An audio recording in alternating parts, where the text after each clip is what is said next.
My name is Andrew Skinner. I'm the founder and director of Triumph Foundation. When I got hurt, initially I didn't understand what had happened to me. After I fell on my snowboard, I was rescued by emergency services and they helicoptered me down to the nearest hospital. At first, when I couldn't move my body, I was still very hopeful that doctors would be able to fix me and it'll wake up any moment. But those moments obviously lasted a lot longer than I imagined. When I was told that this was going to be something I'd have to learn to live with, I thought my life was ruined.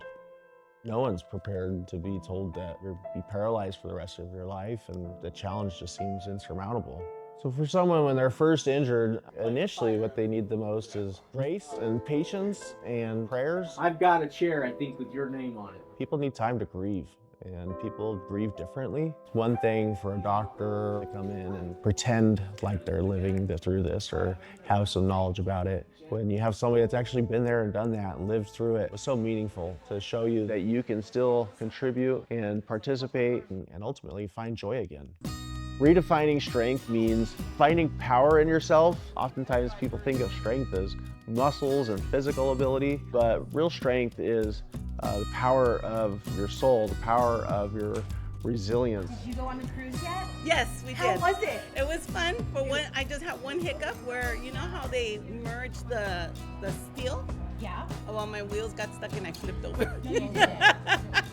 Okay. But it was okay. I was not hurt. All right. There's thousands of lives that Triumph Foundation's been able to touch. Rebecca, she'd come into our support groups. We run a class for patients on life after rehab. Hi, my name is Rebecca Valenzuela. Almost 3 years ago, I was with a ex-boyfriend and he was very abusive. I came home from working a shift from Applebee's. He got upset at the fact that I came home late and didn't trust in me as a person to be faithful to him. So he stepped over my shoulders and put all his weight on me, and then my back ended up popping. And I knew instantly that my back was broken. I was 2 weeks into my injury and they told me about a program for people in wheelchairs. And I was like, what? There's a group out there. I'm not the only one.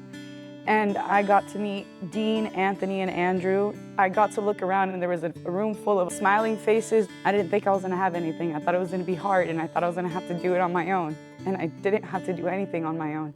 I felt so much support and so much love. It reminded me of who I was. I'm a fighter, I'm a warrior, and Triumph really gave me that feeling when I rolled in there. Ultimately, I got to know Rebecca pretty well. She was there in the hospital for a month or so, but she immediately started engaging with Triumph, and she has this contagious joy about her. He taught me how to teach other people, and I love that about them. They're my teachers, and I get to teach the rest of the world. It's helped me blossom and grow and realize that the warrior inside me still wants to fight.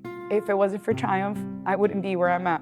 When people suffer a spinal cord injury, it's more than just physical. It's mental, emotional, spiritual. When they come out to our events, they find a place where they belong and they find a place where they can really see people doing things that they thought were impossible. I didn't know a lot of the things that we were capable of, like mountain biking and doing so many cool things. We're going to show them that their ability far outweighs any disability that they might have, whether it's dropping into a skate park or riding a bike again or playing rugby and crashing into each other.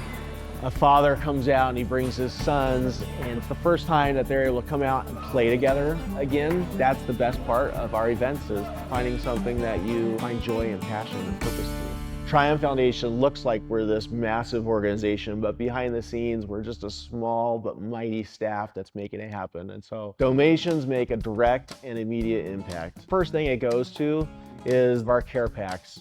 Andrew, I love him dearly. When I first got injured, he handed me a backpack and it was full of supplies that I needed to get on my feet. We put together an extensive 100-page resource guidebook, and it's jam-packed with information I wish someone would have told me about when I first got hurt. From ways to get Social Security help, getting back into sports, physical therapies. Our team of 86 people that go out there, our ambassadors, they're the real rock stars of Triumph that deliver these backpacks, and we're giving out around 200 to 300. They're about $100 each. And then secondarily, these support groups that we run, we're everywhere from Central Coast to San Diego, to the Inland Empire, to the beach. Right now is so important to Triumph is because we have momentum. Triumph Foundation has grown from just a small dream into a juggernaut of an organization that people are counting on. We have people contacting us all across the United States and honestly the world, and they're looking at us as a model. You ever wondered what you would do if you were paralyzed from a catastrophic injury? Where would you turn? Triumph Foundation shows up with a fist bump that says, you're not alone, and that's where hope begins. And so will you join us in being that hope for someone else? The time is now to propel us into the future.